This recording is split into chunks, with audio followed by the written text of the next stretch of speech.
Good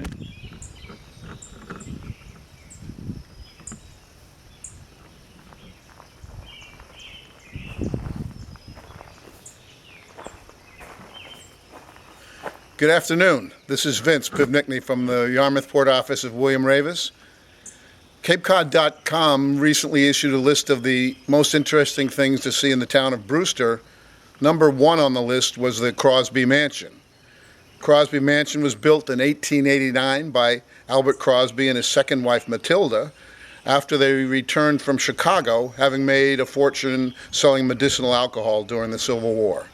The 35-room mansion was with 17 individually designed fireplaces, was built with a large 3-story observation tower, which blew down in the hurricane of 1935, and a very large barn structure, which burned in the 1990s.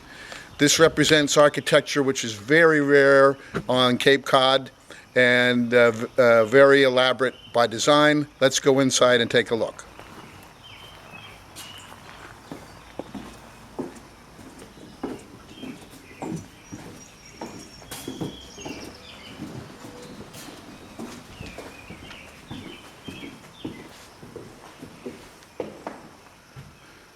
This is the elaborate, large 2-story foyer of the mansion.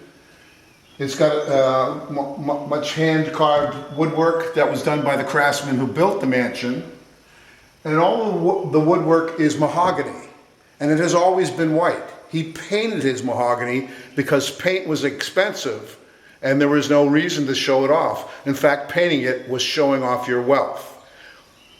Albert grew up on this very site in 1832 in a very small Cape house. And when he came home, he decided to preserve that house and build his mansion, which in fact becomes an addition to his original Cape, making this the first McMansion on Cape Cod.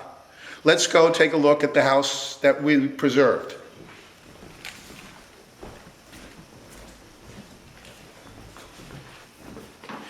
It was constructed so it was hidden when there was public events going on or large parties, but preserved in its original form as an escape for himself. We'll take a look inside.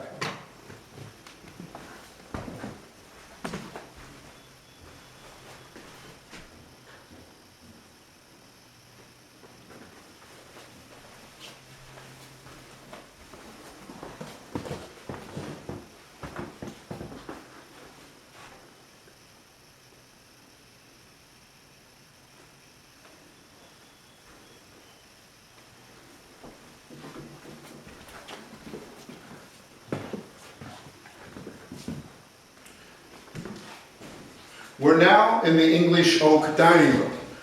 The majority of the mansion is mahogany, but these two rooms, the English oak dining room and the Indian mahogany library, were made from imported wood shipped to the site off of a separate siding off the rail line.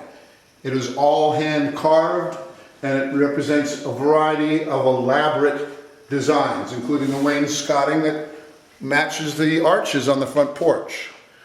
Around this elaborate fireplace, there's many structural enhancements, and as everywhere else in the mansion, it's surrounded by glazed English ceramic tile, each a separate color. This is the name of the mansion, Tawasentha.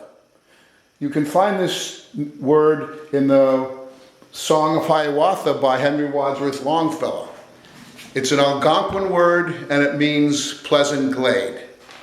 So if you're in Brewster looking for a pleasant glade or something to do, the Friends of Crosby Mansion provide tours on the first and third Sundays of July and August. There's a website, CrossbyMansion.com. You can find out more about the history, see more pictures, and learn about the functions that can take place at this mansion. This is number one on Brewster's most interesting places to look, and this is a brief introduction. Thanks, and see you again.